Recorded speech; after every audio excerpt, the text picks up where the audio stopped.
Vēl trakāka murdoņa nekā visskaļākajā starpbrīdī šajās dienās valda Ķīpseles izstāžu zālē. Tur vidusskolēni no visas Latvijas ierodas uz izstādi Skola 2012. Tā ir iespēja iepazīties ar gandrīz visām Latvijā akreditētajām mācību iestādēm un izlemt, kur studēt. Stāstā Aika Inca.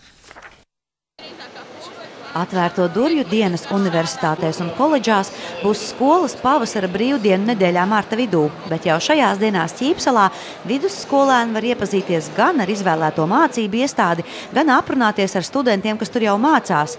Stendi ir interaktīvi, katra skola, koledža, universitāte rāda, ko te māca. Šeit var daudz ko uzzināt, mēs apskatoties visu, tāpat ir grūti aptvert, uz kurien var iet, ļoti daudz iespējas. Un ir ļoti daudz arī budžeta vietas, kad ir ar ko padomāt. Es jau pirms tam biju izdomājis. Un kas tas ir? RTU, enerģētikas un energotehnoloģiju fakultāte. Es atradu vairākas skolas, un es arī tagad esmu padomājis par to, kādā virzienā es varētu mācīt. Kas tas ir, ja nav noslēpums? Man vairāk piesaista jurisprudence un tiesības zinātnes.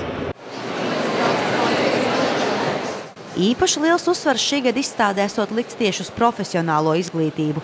Vilmārs un Viesturs trokšņainajā atmosfērā netraucēti strādā. Instalējam sistēmu, kanalizācijas. Visi laikam nevar studēt tikai par žurnālistiem, vai ne? Nē, kādu vai tas netīrais darbs jādara.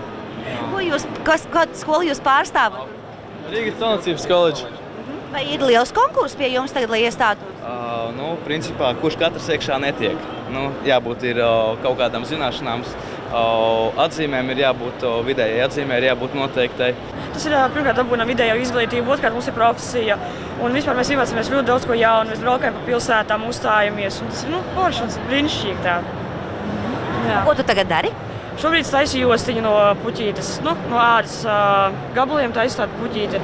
Viņi varēs tāda kā jostiņa, tur vēl nedaudz piespraudītas, rokas sprādzītas un viss kaut kas tāds. To, ka izstāde tiešām ir viens no gada lielākajiem notikumiem, apliecina daudzie skolēnu autobusi, kuri stāv pie izstāžu zāles. Lauku skolas šurp ved 9. un 12. klases skolēnus reizē. Iespaidu pietiekot visam mājupceļam. Aika Inca, Dainis Lācis, Latvijas televīzija.